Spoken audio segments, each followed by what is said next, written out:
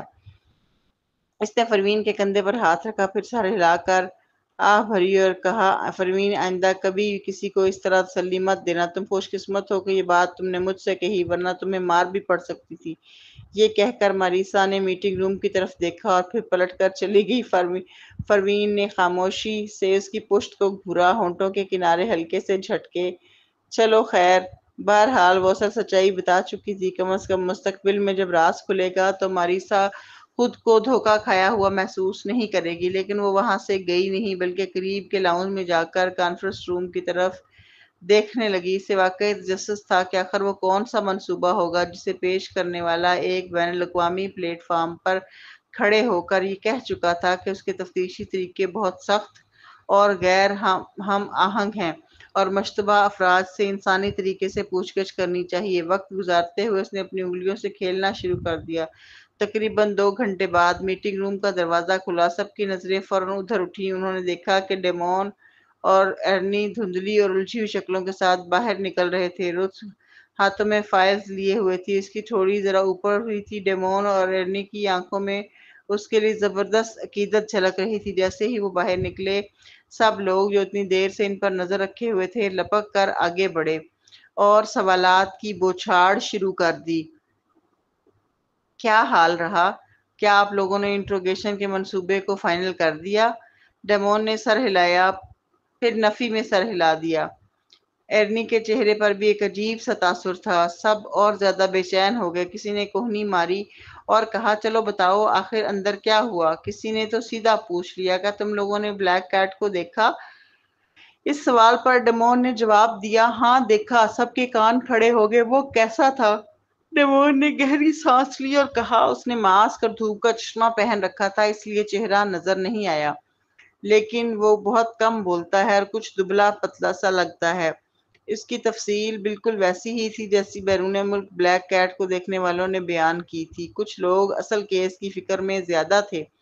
انہوں نے پوچھا، تو منصوبے فائنل ہو گئے؟ وہ آسان ہے یا پیچیدہ؟ ارنی نے کہا، ہاں لیکن میں نے کچھ بھی نہیں سمجھا۔ سب حیران ہوئے۔ ارنی نے کھنگارا، میں نہیں جانتا، کیسے کہوں؟ بلیک کیٹ روز ساری میٹنگ میں فرانسیسی بولتے رہے اور تم لوگ جانتے ہو میری فرانسیسی کتنی خراب ہے، میں نے ایک بھی ٹیکنیکل لفظ نہیں سمجھا۔ او، سب کی نظریں ڈیمون پر گئیں۔ آئی ٹی ڈپارٹمنٹ والے تو ٹیکنیکل ٹرمز سمجھ سکتے ہیں، ہے نا؟ لیکن یہ ایک غلط فہمی تھی۔ سافٹ ویئر انجینئرنگ میں تکنیکی اصطلاحات بہت ہوتی ہیں، مگر ہر چیز جاننا ضروری نہیں، اپنی فیلڈ کی سمجھ کافی ہوتی ہے۔ ڈیمون نے کالج تک فرانسیسی سیکھی تھی اور یہ کافی اچھا درجہ سمجھا جاتا تھا، لیکن سب کی نظریں دیکھ کر وہ شرما گیا اور کہا، اصل میں نے بھی کچھ خاص نہیں سمجھا۔ زیادہ تر وجہ یہ ہے کہ رت کی تعلیمی قابلیت بہت اونچی ہے اور وہ بہت زیادہ ٹیکنیکل اصطلاحات استعمال کر رہی تھی، میں واقعی سمجھ نہیں پایا۔ یہ کہہ کر اس نے بھی سر کھجایا۔ سب خاموش ہو گئے، پھر سب نے رت کی طرف دیکھا، رخ کیا اور پوچھا، چلو رت بتاؤ منصوبے تیار ہیں؟ رت نے مسکرا کر کہا، ہاں لیکن صرف فرانسیسی میں، اس لیے انہیں ترجمہ کرنا پڑے گا۔ یہ کہہ کر اس نے اپنے بدن کو کھینچا اور پوچھا، کیا ہمارے ڈپارٹمنٹ میں کوئی مترجم ہے؟ سب کے چپ رہنے پر رتھ نے فوراً سمجھ لیا۔ اس نے کہا مجھے یقین ہے کیپٹن ماریسا کر سکتی ہیں، بس مجھے نہیں معلوم کہ وہ ہمیں ترجمہ کرنے میں مدد دینے پر راضی ہوں گی یا نہیں۔ جب وہ میٹنگ روم سے باہر نکلے تو ماریسا بھیڑ کے باہر ہی کھڑی تھی۔ وہ بھی بے حد تجسس میں تھی کہ آخر بلیک کیٹ اور رتھ نے کیا بات چیت کی تھی اور کیسا منصوبہ بنایا تھا۔ کیا واقعی بغیر تشدد کے کسی سے سچ اگلوانا ممکن تھا؟ لیکن اس نے کبھی سوچا بھی نہ تھا کہ وہ عورت بغیر کچھ بات کہے بات کو اس پر ڈال دے گی۔ اوپر سے اب وہ چاہتی تھی کہ وہ اس کی اسسٹنٹ بن کر ترجمہ کرے۔ صاف بات یہ تھی کہ کاغذات ترجمہ کرنے میں تو کوئی حرج نہ تھا۔ ماریسا مردوں کے ساتھ رہتے رہتے ایسی باتوں پر پرواہ نہیں کرتی تھی، مگر اب رتھ سیدھے اسے اپنے ماتحت بنا رہی تھی۔ وہ انٹرپول کی ممبر تھی، یہاں تک کہ فرشاد اور جانسن بھی اس پر حکم نہیں چلا سکتے تھے۔ وہ عورت آخر اتنے اعتماد کے ساتھ کیسے بول رہی تھی؟ ماریسا نے طنزیہ انداز میں کہا میں فارغ نہیں ہوں۔ یہ کہہ کر وہ فوراً پلٹ گئی۔ یہ دیکھ کر رت نے افسوس سے کہا کیپٹن ماریسا آپ اب بھی اس بات پر ناراض ہیں؟ اس بار ماریسا نے کوئی وضاحت دینے کی زحمت بھی نہیں کی۔ وہ بہت پہلے سے جانتی تھی کہ یہ عورت کتنی منافق ہے۔ رتھ نے سر جھکا کر آہ بھری۔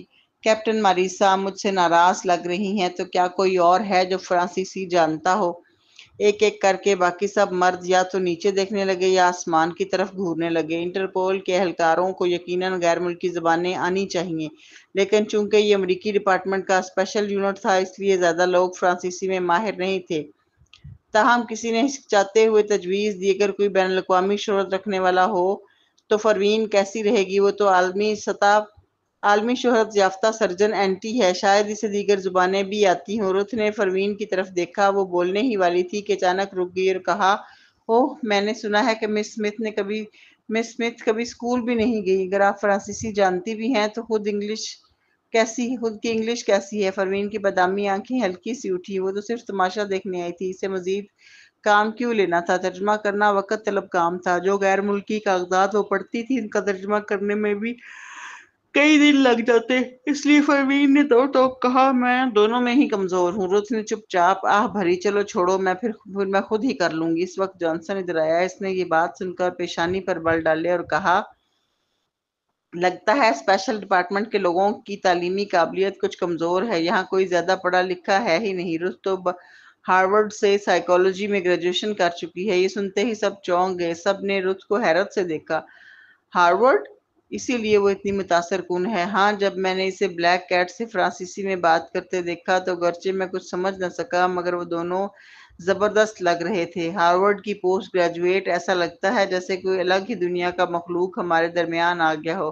ہاں ہاں ہاں ہاں، سب ہنسنے لگے۔ اسی دوران جانسن کو کچھ خیال آیا۔ اس نے پروین کی طرف دیکھا اور پوچھا ویسے مس اسمتھ آپ کی تعلیمی قابلیت کیا ہے؟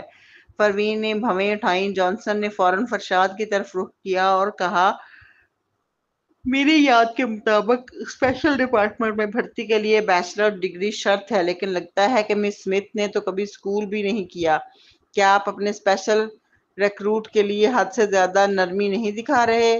اس نے کبھی اسکول نہیں کیا؟ جب رتھ نے بھی تھوڑی دیر پہلے یہ کہا تھا تب ہی کچھ لوگ چونک گئے، اب تو اور بھی عجیب لگنے لگا۔ اگر آپ نے اسکول نہیں کیا تو پھر آپ اتنی مشہور سرجن کیسے بن گئی؟ پروین نے وضاحت کی اوہ میں نے خود سے سیکھا۔ ہے خود سیکھا؟ یہ تو کمال ہو گیا۔ ہاں، دنیا کے سب سے بڑی سرجن ہی بن جانا، اور وہ بھی سیلف ٹیچنگ سے۔ میں نے تو یہ بھی سنا ہے کہ آپ ڈاکٹر زیب کی اکلوتی شاگرد ہیں، آپ نے ان سے آلٹرنیٹیو میڈیسن بھی سیکھی ہے۔ کیا وہ اتنی زبردست ہے؟ ہاں، تمہیں معلوم نہیں تھا؟ بحث کے دوران کچھ اختلافی آوازیں بھی اٹھیں، لیکن اس نے کبھی باقاعدہ تربیت نہیں لی۔ کیا وہ میڈیکل کے علاوہ دیگر چیزوں میں بھی واقعی اہل ہے؟ مجھے لگتا ہے یہ ڈائریکٹ ڈسپل کی باتیں ذرا پرانی ہو گئی ہیں۔ نوکری کے انٹرویو میں ڈگری دکھائی جاتی ہے، یہ نہیں کہ فلاں کا شاگرد ہوں۔ ہاں بالکل۔ جانسن نے فوراً فرشاد کو نشانہ بنایا۔ کیا چل رہا ہے کیپٹن فرشاد؟ میں آپ سے معقول وضاحت چاہتا ہوں۔ فرشاد نے تیوری چڑھائی۔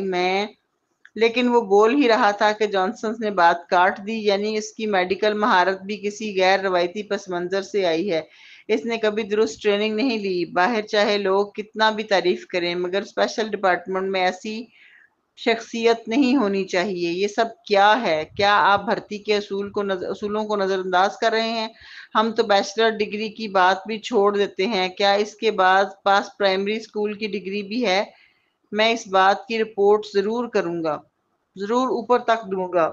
آپ کا رویہ اب حد سے زیادہ مضحکہ خیز ہوتا جا رہا ہے۔ جانسنس کی باتیں اور تلخ ہوتی گئیں، سب ایک ایک کر کے چپ ہو گئے، مگر غور کرنے پر انہیں لگا کہ جانسنس کی باتوں میں دم ہے۔ رتھ کے دل میں برتری کا احساس اور بڑھ گیا۔ آخرکار اسے کوئی ایسا مل گیا تھا جس سے وہ پروین کو دبا سکے۔ اگر یہ خبر پھیل گئی کہ اس کے پاس کوئی تعلیمی قابلیت ہی نہیں تو وہ یقیناً مذاق بن جائے گی، لیکن اس طوفان کے مرکز میں کھڑی پروین غیر معمولی طور پر پرسکون تھی۔ کوئی تعلیمی قابلیت نہیں؟